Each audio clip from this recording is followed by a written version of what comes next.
Assalamualaikum warahmatullahi wabarakatuh.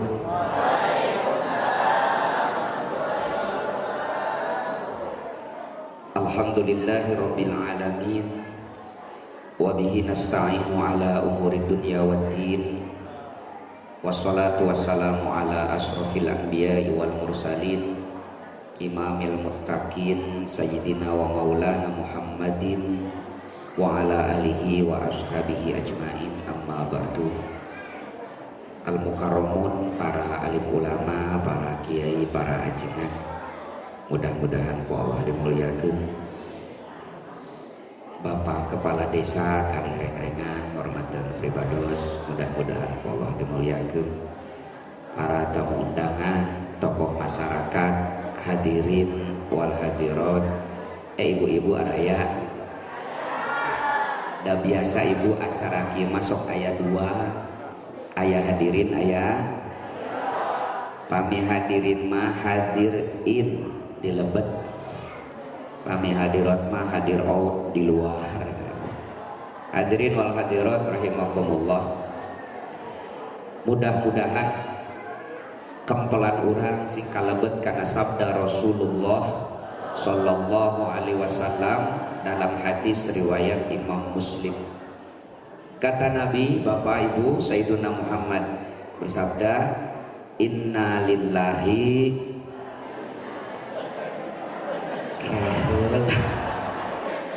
wa inna ilaihi raji'un. Atuh da biasana tos inna lillahi wa inna ilaihi eta mah sapertos dirorompok aya nu pupus. DKM nu biasa ngumumkeun teh aya wagelan. Akhirna aya jamaah anu inisiatif ngumumkeun. Maklum teu biasa pangintenan grogi pas ngumumkeun dina pengeras suara teh kieu. Assalamualaikum warahmatullahi wabarakatuh.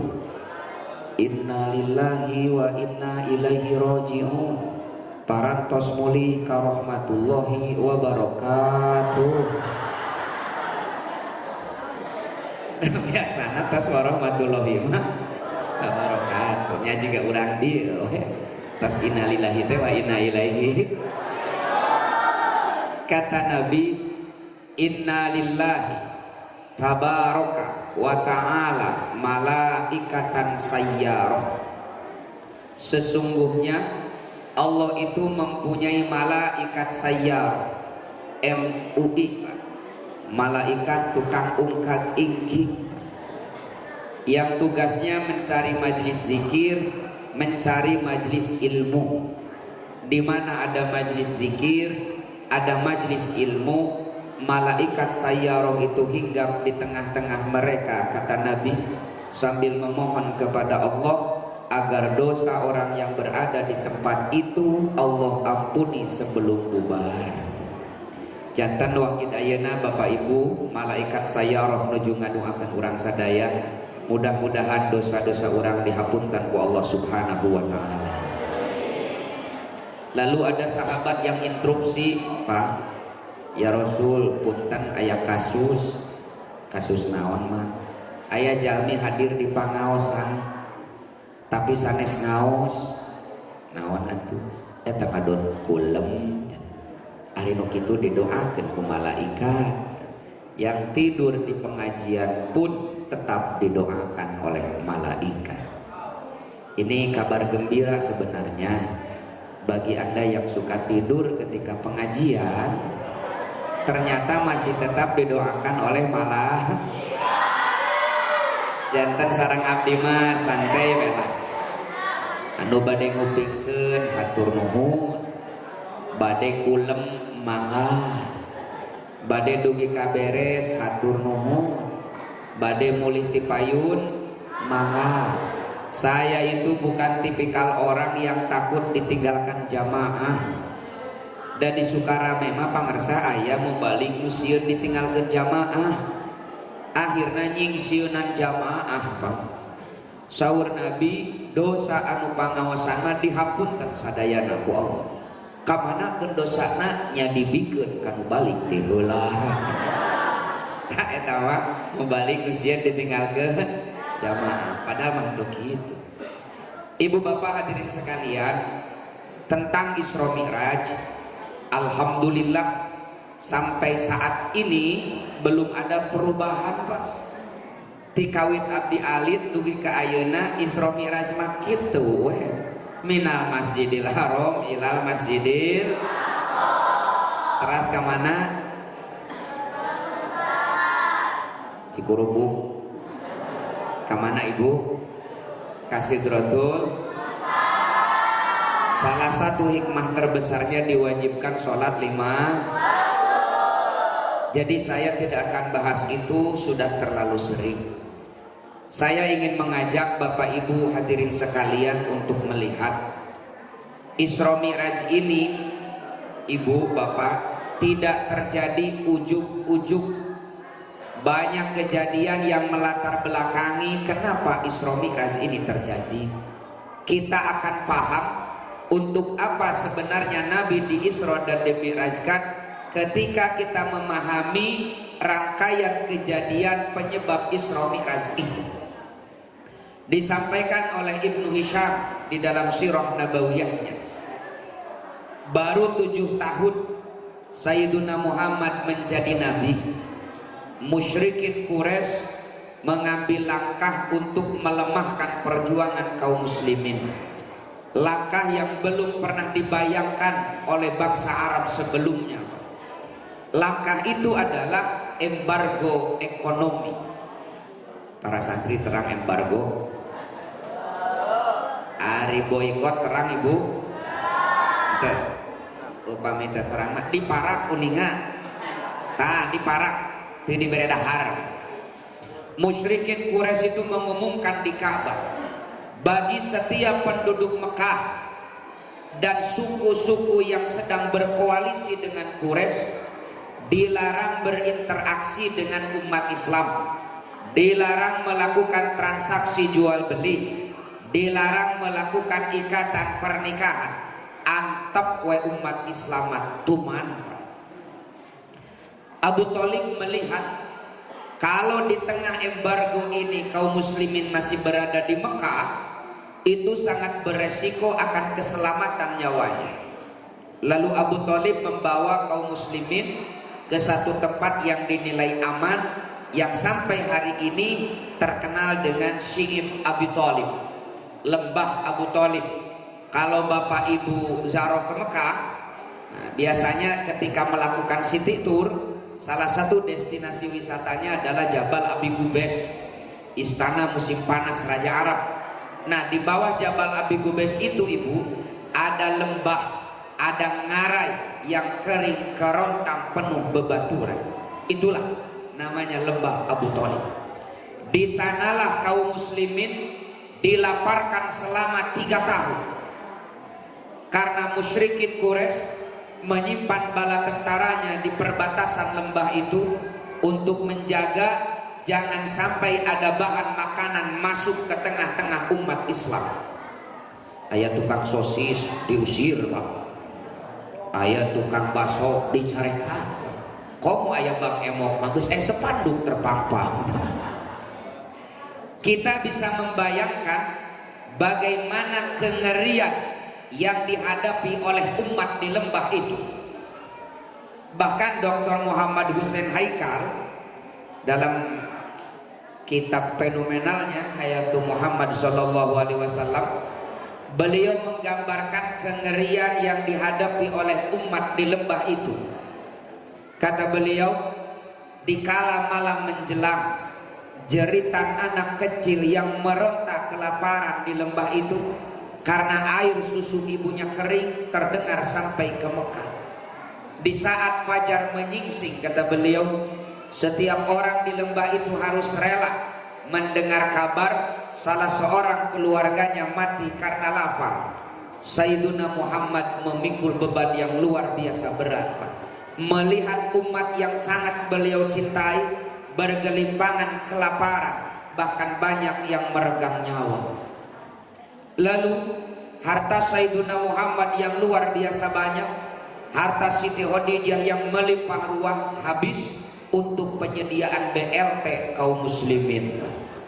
namun ayeuna mah BLT.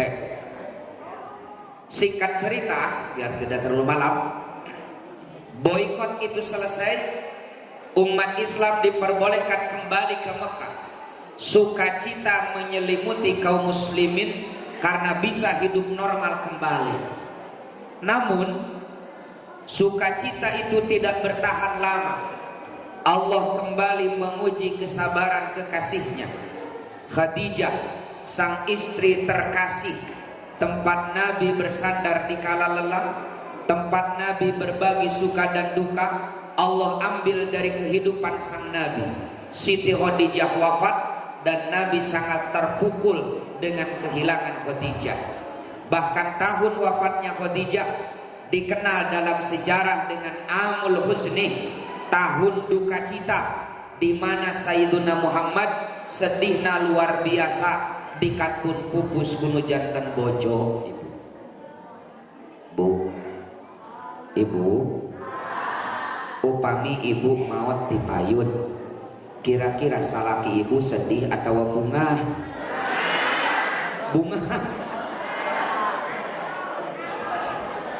Kabayang ibu karek beres ditahlilkeun tujuhna, si bapak teh nyauran urang kali istri pangageungna teteh kadieu. Ayeuna si mamah geus almarhum, bapak titip lamun jaga teteh dewasa, lamun jaga teteh jadi istri kadenya teh ulah seperti almarhum si mama. 20 tahun bapak berumah tangga jeung si mama, da gawena teh ngarudetkeun hate bapak. Tapi alhamdulillah pitulung ti Allah si mamah teh ponok umur. Kabayang eta ibu maot disebut pitulung ti Allah. Soalna lamun si mamah panjang umur, penderitaan bapak pasti lebih panjang. Sok buktina ayeuna karek saminggu si mamah innalillahi, tensi darah bapak jadi normal pan ayeuna. Bu, ibu, hoyong dipikat cinta ku caroge sapertos dipikat cinta na Khadijah ku Rasulullah. Kecintaan Nabi kepada Khadijah ibu tak terbatas ketika Khadijah hidup. 25 tahun Nabi berkeluarga dengan Khadijah, Nabi tak menduakan Khadijah. 25 tahun Nabi hanya beristrikan Khadijah. Baru setelah Siti Khadijah wafat, Sayyiduna Muhammad poligami. Ini yang dijadikan syarat oleh Siti Fatimah binti Nabi ketika dilamar oleh Sayyidina Ali. Saur Siti Fatimah, mangga akang, lamaran akang ku abdi ditampi dengan satu syarat. Naon menawi, jangan kau duakan aku sebagaimana ayahku tidak pernah menduakan ibuku. Catat yang status. Makanya Sayyidina Ali poligami setelah Siti Fatimah wafat. Ini penting ibu-ibu hafalkan. Nabi poligami itu setelah Siti Khadijah wafat. Ini penting ibu pilih. Enjing ibu mayunan caroge anu ngebet poligami. Misalkan enjing teh lelenehan we caroge ibu teh gumasep. Mah geningan urang teh wajibnya nyontok ka Rasulullah atunya nya ari bapak. Henteu kira-kira mama ngadukung moal lamun bapak rek nyontok ka Rasulullah.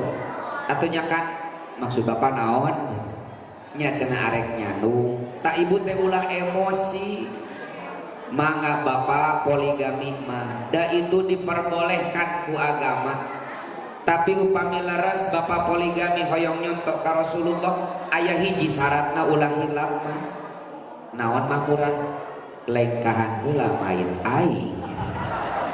Da Rasulullah mah poligaminya setelah istri pertamanya menikah. Nemawi ka bapak-bapak anu ayeuna rada ajol-ajolan hoyong poligami, sing sering-sering ngadua we ka Gusti Allah nya. Mudah-mudahan bojona engal engal pae, engal soleh. Bertahun-tahun Khadijah telah wafat. Nabi sudah punya istri lebih dari satu ibu, tapi sosok Khadijah masih tak tergantikan dalam hati sang Nabi. Ini yang melaporkannya Aisyah. diabadikan oleh Bukhari dalam sahihnya. Kata Siti Aisyah, tidak ada perempuan yang membuat aku cemburu melebihi kecemburuanku kepada Khadijah. Ditaros ku ibu-ibu pangawasanana teh, neng kunaon cemburu ka ibu Khadijah, pan ibu Khadijah matos pupus. Saur Siti Aisyah, ibi rek teh cemburu kumaha, la in kana yazbahu syata, kalau Nabi menyembelih kambing, thumma yaqul, Nabi selalu bilang, idhabu bidi ila fulana fa innaha shadiqata Khadijah. Kirimkeun daging ieu ka bi anu eta teh wargi Khadijah. Kirimkeun daging ieu ka bi anu eta teh rerencangan Khadijah. Janten sanaos Siti Khadijah tos pupus ibu, Sayyiduna Muhammad masih menjalin silaturahim dan berbuat baik kepada teman dan kerabat Khadijah. Wujud Nabi belum melupakan sosok sang istri. Bahkan kata Aisyah, yang paling membuat aku cemburu wa yukthiru min dzikriha, Nabi sering membicarakan kenangan-kenangannya bersama Khadijah. Nabi sering bernostalgia saat dulu Khadijah masih mendampingi beliau di hadapan. Janten pangintenan kieu saur Rasulullah teh ibu kasih ti Aisyah teh. Aisyah, baheula mah keur aya Khadijah, lamun pangajian kieu teh sok aya buah-buahan dina meja teh. Aya nama Khadijah almarhum dengan cai heran. Kitu meureun Siti Rasulullah teh nya. Ibu hoyong dipika cintaku caroge sapertos kitu? Nah, kalau mau saya tanya, ari Siti Khadijah sareng Rasulullah benten sabaraha taun yuswana Bu? Nah ngahiung Bu sabaraha? Aya nu belah, aya nu 10, tapi aya deui leuwih parah tuh keur ngagaya meranginan. Dan lain ngajawab kalah ngaharewos Pak ka gigireunana, antep tong dijawab. Dan kege dibejaan. Ibu, ketika Siti Khadijah ditikah ku Sayyiduna Muhammad, usia Siti Khadijah 40, usia Sayyiduna Muhammad 25. Jadi Siti Khadijah itu 15 tahun lebih sepuh dari Sayyiduna. Tapi ibu, saya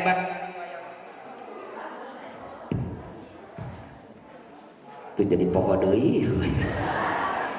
Saya baca riwayat sahih dalam kitab Wafaul Wafa bi Akhbari Daril Mustafa. Di sana disampaikan, upami Siti Khadijah calik ngareneng sareng Rasulullah teu katawis benten yuswa ibu. Jika saumuran, maknanya apa? Siti Khadijah nang katawis 15 tahun langkung anom, sehingga jika sasami sareng Rasulullah. Kok bisa begitu? Karena Khadijah itu ibu tipikal istri yang pandai merawat diri sehingga tampak 15 tahun lebih muda. Tak ieu picontoheun ibu-ibu. Ari ibu-ibu masa balik nanya, ibu jeung salaki teh beda 5 tahun. Kolot salaki diuk ngareneng da eta jiga kolot ibu. Pami saur marurang kali santri mah nu kitu teh ibu-ibu bermutu, bermuka tua. Namawe ka ibu-ibu, contohlah Siti Khadijah, istri yang pandai merawat diri agar suami tidak melirik ke lain. Belum genap 1 bulan Khadijah wafat, Nabi masih berkabung. Allah kembali menguji kesabaran beliau. Paman sekaligus orang tua yang merawat, menjaga, membela Nabi sejak kecil sampai saat itu, Abu Thalib pun wafat. Kembali Nabi dirundung duka. Ibu bapak perlu tahu, selama Abu Thalib hidup, musyrikin Quraisy itu tak berani melukai fisik sang Nabi. Salami Abu Thalib jumeneng, musyrikin Quraisy tak berani menyentuh kulit sang Nabi. Wanita teh dina medsos we ngagoreng Rasulullah teh, na Facebook, dina WA, di dunia nyata itu tak berani.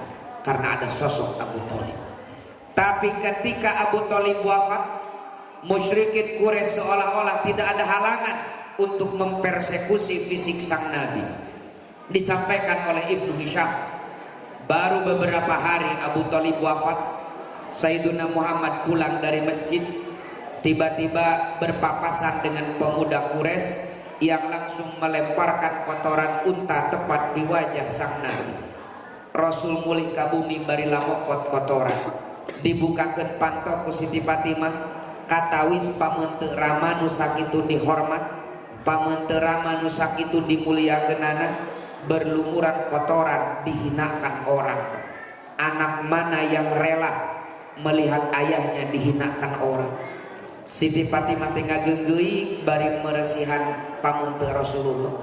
Lajeng saur Rasulullah teh Fatimah, baheula mah keur aya Abu Thalib, Quraisy teh teu wani kieu ka bapak teh. Aya nama Abu Thalib tos pupus, Quraisy teh semakin wani. Ah Fatimah, bapak mah arek pinah dapil we kieu Bapak Fatimah. Nah saur caleg mah pinah dapil gitu. Asalnya dakwah di Mekah, tapi respon masyarakat Mekah tidak begitu signifikan. Akhirnya Nabi berencana untuk pindah lahan dakwah di satu tempat yang subur, hijau, ranau, namanya Taif. Mau umpami bapak ibu ke Taif, kan naik gondola ya pak. Nah katawis di Hanaf itu perkebunan anggur yang hijau subur, itu Taif pak. Dalam barjanji dilukiskan, esok aya kene barjanjian di dia. Aya ya. Dina barjanji gini diuningakeun. Fa amma Taifa yad'u Saqifan. Nabi berangkat ke Taif untuk menyeru masyarakat Bani Saqif. Falam yuhsinu bil ijabati qira. Tapi orang Taif tidak mengindahkan seruan Nabi. Bukan hanya menolak pak. Wa agrau bihi sufaha awal abida. Mereka merapikan anak kecil, pemuda dan hamba sahaya di sepanjang jalan yang dilewati Nabi. Pasabbuhu bi alsinatin badiyah. Mereka mencaci makin Nabi dengan cacian yang merendahkan. Disurakan Pak Rasulullah kata Ibn. Bukan hanya verbal. Waromauhu bil hijar.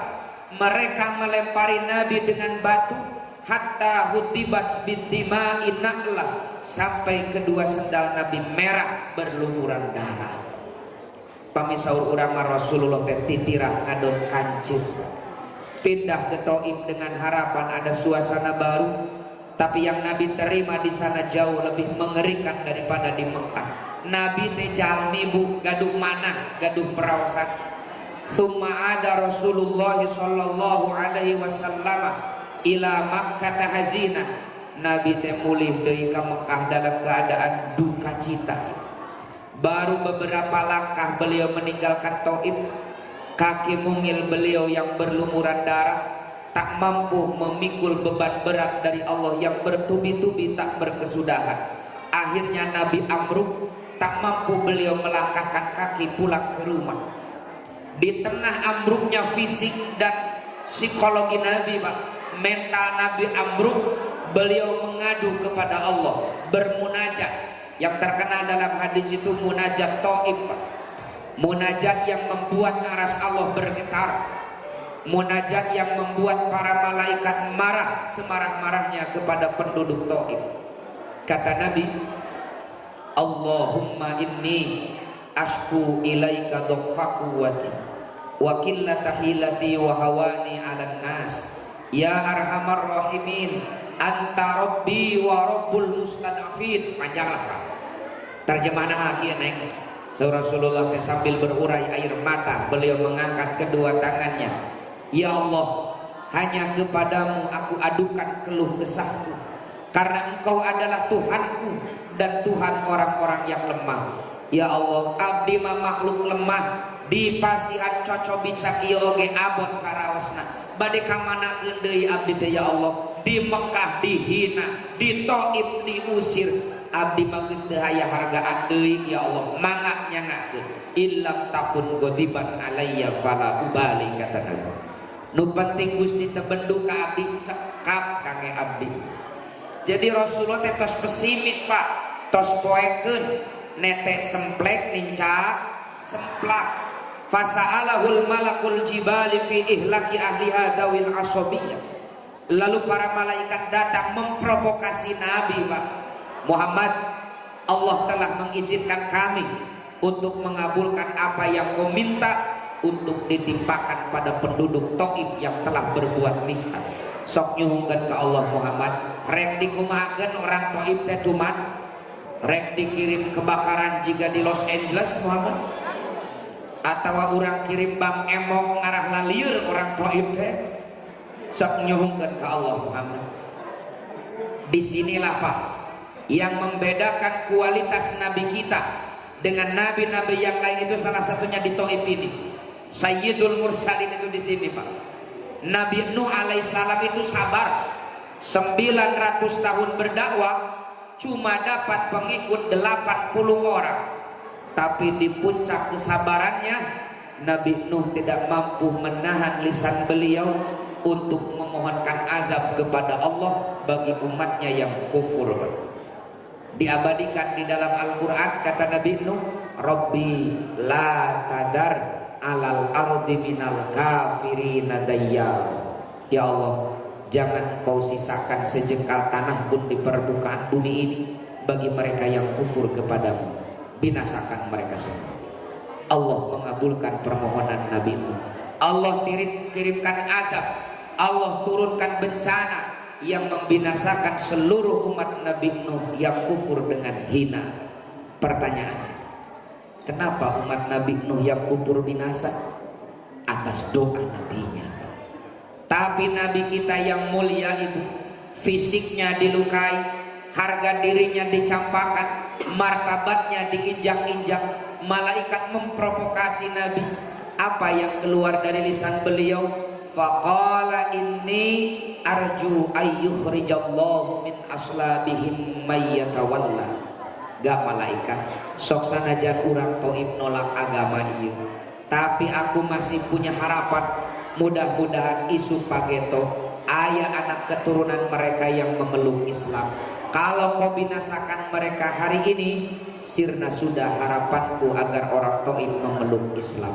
Allahumma hdi qaumi fa innahum la ya'lamun, kata Nabi. Ya Allah, berikanlah hidayah, berikanlah petunjuk kepada mereka, karena mereka melakukan ini semata-mata ketidaktahuan. Ya Allah, teladan bagi kita dari Sayyiduna Muhammad sallallahu alaihi wasallam. Mantena deudeuhnya angka orang umat napa, lisan beliau belum pernah melaknat kita umatnya, lisan beliau belum pernah mendoakan jelek umatnya Pak. Maknya orang sesama umat Nabi Muhammad silih laknat, silih hujan, silih doakan awon hanya gara-gara perbedaan pendapat. Sing isin ku Rasulullah sallallahu alaihi Bu atas barang tuangna. Bu, ibu, upami salaki ibu kawin deui, upami ibu teh teu apal, ujug apal-apal geus hamil we nu kadua teh, kira-kira ibu bade ngaduakeun kumaha kacaroge? Meureun pakuwu doana teh kieu, Allahumma satruk. Ya Allah, sing setruk salaki abdi teh, dia telah mengkhianatiku ya Allah. Ini penting. Kumaha upami ku Allah bener diijabah doa ibu teh salaki ibu setruk saha nu riweuh? Ya ibu. Makanya jangan sekali-kali mendoakan jelek kepada umat Nabi Muhammad sallallahu alaihi. Allah tahu kekasihnya sudah berada di titik terendah dalam kehidupannya. Lalu Allah menunjukkan janjinya, fa inna ma'al musri yusra, inna ma'al musri yusra. Saur santri teh apa? Dina Johar Maknun disampaikan, kalau ada kalimat ma'rifat nu aya alif laman diulang 2 kali, maka yang pertama adalah yang kedua eta kene. Al usr, kesulitan, Allah ulang 2 kali dalam bentuk ma'rifat, artinya kesulitan yang yusra, kemudahan. Allah ulang 2 kali dalam bentuk nakirah. Artinya kemudahan yang Allah janjikan di ayat pertama beda dengan kemudahan yang Allah janjikan di ayat yang kedua. Jadi terjemah enakna nama fa inna ma'al usri yusron, inna ma'al usri yusra teh satu kesulitan Allah akan himpit dengan 2 kemudahan. Ini janji Allah, satu kesulitan Allah akan himpit dengan 2 kemudahan. Makanya dalam hidup kita suka curhat begini, iya teh gampang-gampang susah sebenarnya. Gampangnya seberapa kali? 2 kali. Gampang-gampang susah. Janji Allah nak itu. Dan enak ka kupingna, iya teh susah-susah gampang. Asa jarangnya nu curhat gitu. Curhat nu enak mah iya teh gampang-gampang. Janji Allah nak itu, Pak. Saur Allah teh kieu bangetan Muhammad, ulah leutik hate, dunia tidak selebar daun. Kalau di Mekah dan di Taif masyarakatnya menghina, membenci dan mengkhianatimu, ketahuilah Muhammad, di luar Mekah dan Taif jutaan kali lipat makhlukku yang menghormati dan mencintaimu. Terpercaya, hayu orang jalan-jalan Muhammad minal masjidil haram ilal masjidil haram. Untuk apa? Linuriyahu min ayatina, untuk Allah tunjukkan sebahagian kecil dari tanda-tanda kebesaran Allah, agar hati Sayyiduna Muhammad semangat kembali, optimis kembali menatap masa depan. Jantan pami sahur baru dama Isra Mi'raj di refreshing lah, healing lah. Bapak terang healing, Bapak terang healing. Kapungkur geuning urang nuju alit sok pujian di masjid, healing eta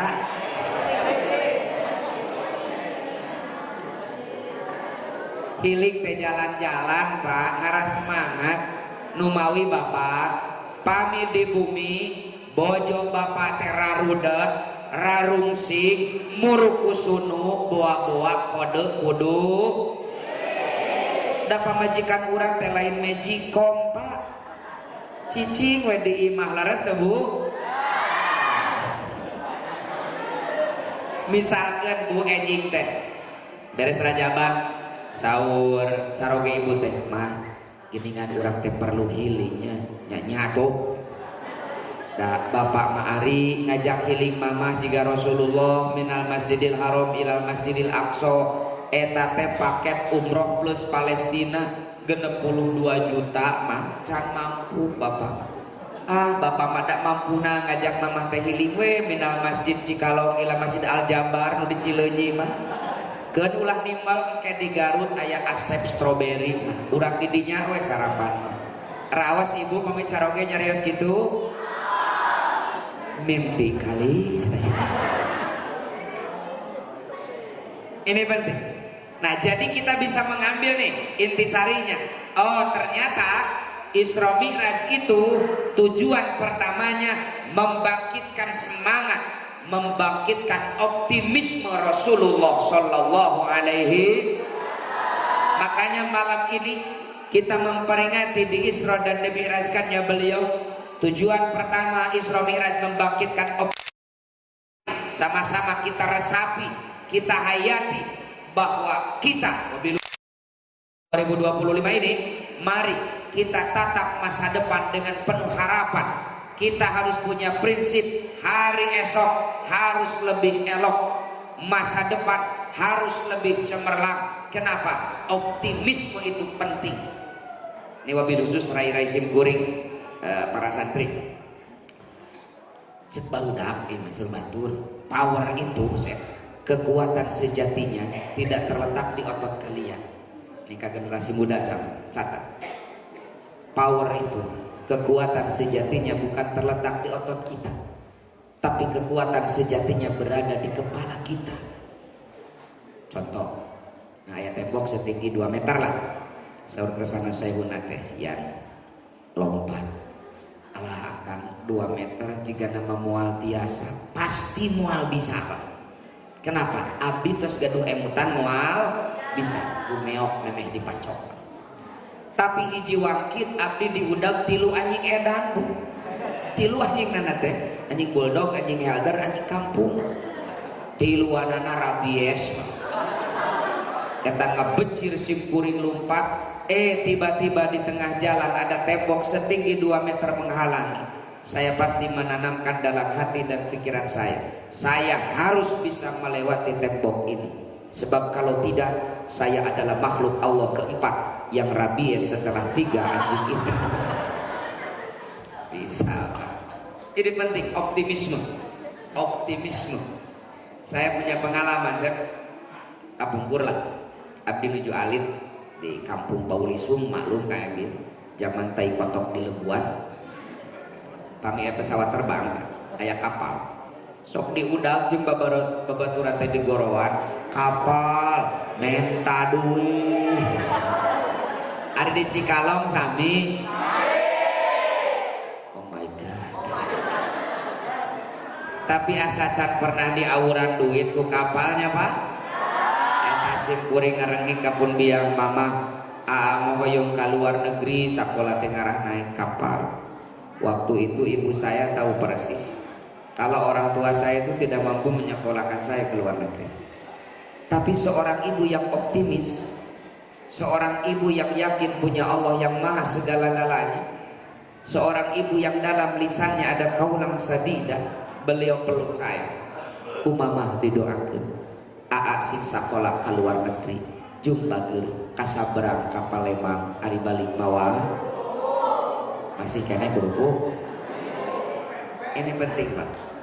Ya alhamdulillah lah. Gelar di belakang nama saya itu gak ada universitas di Indonesia yang ngasih Pak. Gelar di belakang nama saya itu MPhil, Master of Philosophy. Nggak ada di universitas di Indonesia itu Pak. Ya. Kita dapat dari Utrecht University, Belanda. Kenapa? Ada cita-cita. Ini penting. Dan yang menariknya Kang Ajengan Ebil, NU itu lahirnya bulan Rajab. Rajab itu tidak lepas dari kejadian Isra dan Mi'raj. Tujuan pertama Isra Mi'raj membangkitkan optimisme. Kiai-kiai pendiri NU itu paham Pak. Wabil khusus Mbah Yai Ridwan Abdullah, sang pencipta lambang Nahdlatul Ulama. Beliau meresapi, menghayati, lalu beliau tuangkan spirit Isra Mi'raj pertama itu dalam lambang Nahdlatul Ulama dengan simbol bola dunia. Di tengah-tengahnya ada pulau Nusantara. Kata Mbah Ridwan, di tengah-tengah lambang NU ada kepulauan Nusantara. Ini menunjukkan bahwa NU lahir di Nusantara. Lalu kenapa ada bola dunia? Inilah sebuah optimisme, sebuah harapan para pendiri NU. Sok sanajan NU lahir di Indonesia, mudah-mudahan di kemudian hari NU bisa memberikan manfaat kepada seluruh dunia. Keren sekali Pak, lambang Nahdlatul Ulama itu. Spirit Isra Mi'rajnya nampak sekali. Ini penting, Bu, Ibu. Aya kene ibu-ibu teh. Misalkeun kondisi ekonomi ibu teh lieu eueuh ragap teu aya. Kismin bin Balangsak alias Malaran. Lalu putra ibu yang kelas 5 SD, kelas 4 SD nyarios kieu. Mah, aa mah hoyong jadi dokter keke nu ratusan juta geuning biayana. Di tengah kondisi ekonomi ibu lieu eueuh ragap teu aya, budak hayang jadi dokter nu biayana ratusan juta. Kinten-kinten ibu bade ngawaler kumaha? Bu, meureun ngajawabna teh kieu. Aa, mamah teh lain teu ngadukung. Atuh da urang mah kumaha? Boro-boro sakola di kedokteran, pan ka dokter ge hese urang teh. Saleung eta ieu aya leuwih parah deui. Aa mah hoyong we jadi dokter, ari ranking sesuai dengan jumlah murid wae. Sok sanajan leres putra ibu teh murid 40, ranking ka 40. Murid 30 ya ranking ka 30. Pernah kita harita ranking 10, muridna 10 urang. Tapi ibu bapak, Kewajiban kita sebagai orang tua hanya melakukan reinforcement, melakukan penguatan terhadap cita-cita baik, terhadap optimisme anak-anak kita. Perlu doakan, kumamah didoakan. Asik jadi dokter yang dermawan, dokter yang banyak harta, dokter yang bisa membantu banyak orang. Sok bager cita-cita masih luhur. Kita punya Allah yang maha segala. Allah tidak akan kehabisan cara untuk menolong makhluknya. Itu kan yang penting, Pak. Makanya yang menarik, ketika Allah mewanti-wanti agar kita tidak meninggalkan generasi yang lemah di kemudian hari, waliyakhshalladzina law taraku min khalfihim, dan seterusnya. Solusi dalam ayat itu kan cuma dua. Satu, falyattaqullaha, kita bertakwa kepada Allah dan mewariskan ketakwaan itu kepada anak cucu. Ini sering dibahas. Yang jarang dibahas itu nomor dua, wal yaqulu qaulan sadida, kalian bicara benar. Saya baca dalam tafsir Al-Munir fil Aqidah wa Syariah wal Manhaj karya Syekh Wahbah Zuhaili, maksud qaulan sadida, bicara benar dalam ayat ini benar dalam dua hal. Satu, benar kontennya, isinya benar. Dua, benar konteksnya, ngadugi kenana sae. Pamisur bahasa orang teh mah qaulan sadida itu, dan kalian harus berkata baik dan benar. Baik penyampaiannya, benar isinya. Karena banyak perkataan yang isinya benar tapi penyampaian anak kirang sae, janten awon, Pak. Contoh, ibu laras teh sae teh ngemutan caroge berjamaah pamitos adat sae, tapi ibu nyarios lagi, ibu tos abdas adat tos beres, caroge masih ngaroko payunan TV, ibu ngadeg payun caroge bari kieu. Inna lillahi wa inna ilaihi rajiun. Cik atuh bapak teh geura insaf dari sekolot eta adat tadi hayu nonton TV teh nyonton pisannya ka barudak. Naudzubillah. Bapak raos dikitukeun. Sok sanajan leres, Pak, nyemutan berjamaah, tapi penyampaian anak itu kan rada ngait, Pak. Qaulan sadida mah begini kata ibu itu, Pak,